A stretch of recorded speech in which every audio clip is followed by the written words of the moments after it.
எளிமையா எப்படி சார் பண்றேன்னா, எளிமையான விநாயகருக்கு ஒரு வெத்தலை பாக்கு 2 வாழைப்பழம் இது போதும். எளிமையா பண்றதுக்கு வெத்தலை பாக்க 2 வாழைப்பழம் வச்சு அவருக்கு சூடம் சாமானை காட்டினா கூட அவரு பெருமானதோட இன்னும் சில பேர் என்ன பண்ணலாம் வந்து வெத்தலை பாக்கு சூடம் சாம்பிராணி பொரி கடலை இந்த பொரி கடலை என்ன பண்ணா சக்கரை சேர்த்துப்போம்.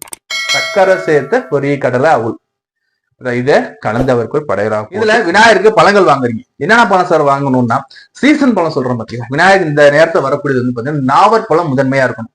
அடுத்து பார்த்தா அவருக்கு விளாம்பழம் இருக்கணும். அடுத்து பார்த்தா பேரிக்காய். இந்த 3 விநாயகருக்கு ஃபர்ஸ்ட் கொண்டாந்து வச்சு விநாயகர் அப்படியே பூவால அலங்காரம் பண்ணுங்க. மாயலை அதே மாதிரி நெல்லிக்காய் முழு நெல்லிக்காயோட இலை அவர் வைக்கிறது ரொம்ப நல்லது. மாயலை முழு நெல்லிக்காய் இலை அவருக்கு எங்க வைக்கிறது சுத்தி அப்படியே இந்த இலையெல்லாம் வச்சுட்டு விநாயகருக்கு மலர்கள் போடுது. அவருக்கு வாசனை நிரம்பிய மலரா இருந்தா ரொம்ப ரொம்ப நல்லது. ஒரு மல்லிகை பூவா இருக்கலாம், இல்லாத என்ன கையில கிடைக்குமோ வாசனை நிறைந்த மலர்கள், இல்ல உங்க உங்க தோட்டத்துல பூத்த மலர்கள் இருக்கு, அவங்க வீட்டு வாசல பூத்த மலர்கள் இருக்கா, அப்படியே விநாயகர் அப்படியே அலங்காரம் பண்ணுங்க. மலரால அப்படியே அலங்காரம் பண்ணிட்டு விநாயகருக்கு அப்படியே சந்தனம்லாம் அப்படியே தெளிச்சு சந்தனம் போட்டெல்லாம் வச்சு அப்படியே எவ்வளவு ஜோடிக்க முடியுமோ உங்க வீட்டுல போய் அவ்வளவு ஜோடி பாருங்க. விநாயகர் சிலையில வந்து பாத்தீங்கன்னா விநாயகர் தும்பிக்கையை பாத்தீங்கன்னா ஒரு கொழுக்கட்டை வச்சிருப்பாரு. கொழுக்கட்டை தும்பிக்கை இருக்கும். சோ கொழுக்கட்டை பிரியர் மோதக ஹஸ்தகன். மோதகம்னா கொழுக்கட்டை விரும்பக்கூடிய கொழுக்கட்டை பிரியர் இந்த கணநாதன் சொல்லோட உங்க வீட்டு பிள்ளையார். நம்ம 2துலயும் இருக்கிற பிரச்சனைகள் தீர்றதுக்கு ஒரே வழிபாடு இந்த பிள்ளையார் சதுர்த்தி.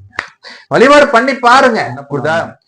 போன வருஷம் நான் ஒரு வேண்டுதல் வச்சிருந்தேன், எனக்கு அந்த வேண்டுதல் வந்து எனக்கு கிடைச்சிச்சு, நான் வந்து இந்த வருஷம் நான் வந்து விநாயகர் சதுர்த்தி நான் கும்பிட போறேன்.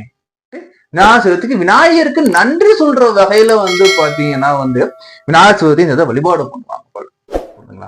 சோ அப்போ விநாயகர் நம்பிக்கை எந்த ஒரு செயலை தொடங்கும் போது பிள்ளையார் சொல்லி போட்ட செயல்கள் தொடங்கும்.